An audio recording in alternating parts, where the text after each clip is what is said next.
بسم الله الرحمن الرحيم والصحافة ساكو أي تاريخ تاي لبيو لباتنكي نوفمبر لباتن يصدح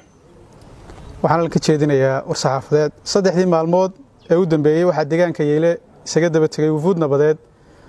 أو ككوبان اسمه علمه عقال يو حجرات كلام وفود نبضات واحد قامين يجرا مع جرا إسماعيل وحين ديجان هذا سكودين وعيقلين نبضات يسيد الله حكمين لها ديجان colaada ka aloosan nasiib daro saaka oo 4 November ciidamada Muusabixi oo fulinaya baaqi colaadeed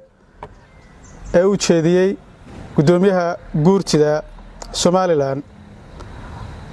waxay weerar fulinimo ku soo qaadeen degmada Yeyle iyo goobaha ay ku sugnaayeen wafdiga nabadeynta weerarkii ka dhashay duulaankaas ayaa ilaa hadda soconaya ciidamada xaqu-dirarka ee difaaca si Khaatumo ayaa si geesinimo leh ugu hortagay weerarkaas fulinimada isla markaana ku guuleystay inay dib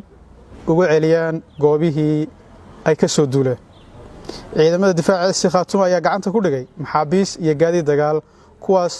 oo aanu saxaafadda u soo bandhigi doono saacadaha soo socda haddaba waxaan ugu baaqaynaa shacab weynaha iyo ciidamada SC Khaatumo inay u diyaar garoobaan difaaca deegaanka iyaga oo aan cidna wax duulaana ku ahay maamulka SC Khaatumo wuxuu ogeysiinayaa dawladda federaalka Soomaaliyeed ee beesha caalamka inay diyaar u yihiin nabad kula noolaanshaha dariskooda isla markaana ay u hoggaansamayaan xeerarka caalamiga iyo go'aamada golaha ammaanka balse maamulka Muusabixi ay ka go'an tahay inay dhacaan colaado iyo dagaalo daba dheeraada oo deegaanka ka dhaca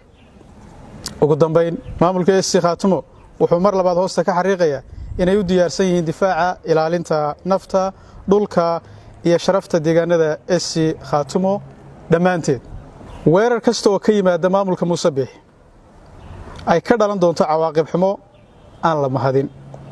kuwaas oo mas'uuliyadeeda ay qaadayaan maamulka Somaliland. Assalaamu calaykum.